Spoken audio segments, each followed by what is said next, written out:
ក្តៅតែម្ដងពុកម៉ែបងប្អូនប្រជាពលរដ្ឋកម្ពុជាអើយនៅពេលមុននេះក្រសួងការពារជាតិរបស់ព្រះរាជាណាចក្រកម្ពុជាបានចេញសេចក្តីប្រកាសព័ត៌មានជាផ្លូវការរបស់ខ្លួនហើយទាក់ទងទៅនឹងបញ្ហាសន្តិសុខជាតិអ្នកនិយមតាមដានវិស័យបាទព័ត៌មានជាតិនិងអន្តរជាតិជាទីគោរពនិងជាទីរាប់អានដូច្នេះខ្ញុំសូមអានសេចក្តីប្រកាសព័ត៌មាន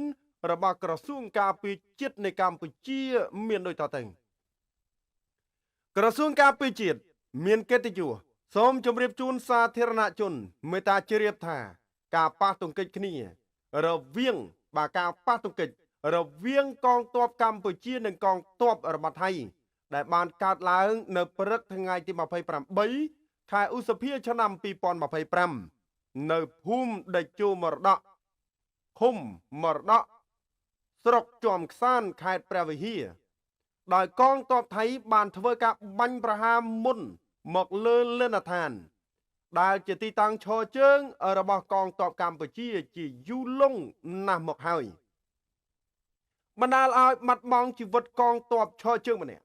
ការប៉ះទង្គិចគ្នានេះមិនមែនជាជំរើសដែលកម្ពុជាចង់បាននោះទេហើយយើង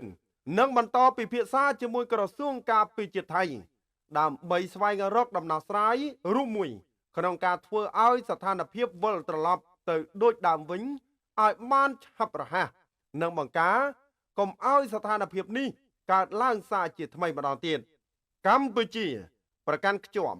នៅមធ្យោបាយការទូតនិងការដោះស្រាយបញ្ហាដោយសន្តិវិធីព្រមទាំងការរក្សាព្រំដែនរបស់ខ្លួនជាមួយប្រទេសជិតខាងជាព្រំដែនសន្តិភាពស្ថិរភាពការអភិវឌ្ឍនិងកិច្ចសហប្រតិបត្តិការដែលផ្ដល់ប្រយោជន៍ឲ្យគ្នាទៅវិញទៅមកកម្ពុជាបដិញ្ញាចិត្តក្នុងការការពារបូរណភាពទឹកដីទោះក្នុងតម្លៃណាក៏ដោយក្នុងន័យនេះក្រសួងការពារជាតិសូមអំពាវនាវឲ្យសាធារណជនទាំងអស់មេត្តាកុំជឿនិងផ្សព្វផ្សាយនៅតាមបណ្ដាញទំនាក់ទំនងសង្គមនៅព័ត៌មានមិនពិតដែលអាចរុញច្រានស្ថានភាពនៅតាមបណ្ដោយព្រំដែនឲ្យមានអស្ថិរភាពនិងអសន្តិសុខព្រមទាំងបង្កផលប៉ះពាល់ដល់ទំនាក់ទំនងរបស់កងទ័ពការប្រព្រឹត្ត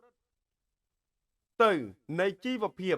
ធម្មតារបស់ប្រជាពលរដ្ឋក៏ដូចជារបស់ប្រទេសជាតិទាំងសងខាងក្រសួងការពារជាតិក៏សូមស្នើឲ្យសាធារណជនទាំងអស់ទទួលយកតែព័ត៌មានដែលមានប្រភពច្បាស់លាស់និងផ្លូវការជាពិសេសការប្រកាសព័ត៌មានរបស់ក្រសួងការពារជាតិថ្ងៃពុធពីកើតខែចេសឆ្នាំម្សាញ់សប្បស័កពុទ្ធសករាជ2569រាជធានីភ្នំពេញថ្ងៃទី28ខែឧសភាឆ្នាំ2025សូមបងប្អូនទទួលជ្រាបដឹងជាព័ត៌មានណាបាទនេះគឺជាការផ្សាយតែម្ដងការប្រកាសព័ត៌មានពីក្រសួងការពារជាតិកម្ពុជាព័ត៌មានមួយចំនួនបងប្អូនសូមកុំធ្វើការបង្ហោះបាទសូមកុំធ្វើការបង្ហោះតាក់ទងទៅនឹងការចល័តតបជាដើមឬក៏មានកិច្ចការអីដែលសំខាន់កុំបង្ហោះដូចឲ្យបាទប្រទេសផ្សេងហ្នឹងគេមើលដឹងអំពីបាទ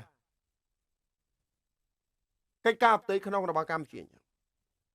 នេះជាការស្នើសុំបងប្អូនណាធ្វើអ្វីដែលចំណេញតែខ្ញុំជឿជាក់លើក្រសួងការពារជាតិរបស់កម្ពុជាក៏ដូចជាប្រមុខថ្នាក់ដឹកនាំបាទខ្ញុំជឿជាក់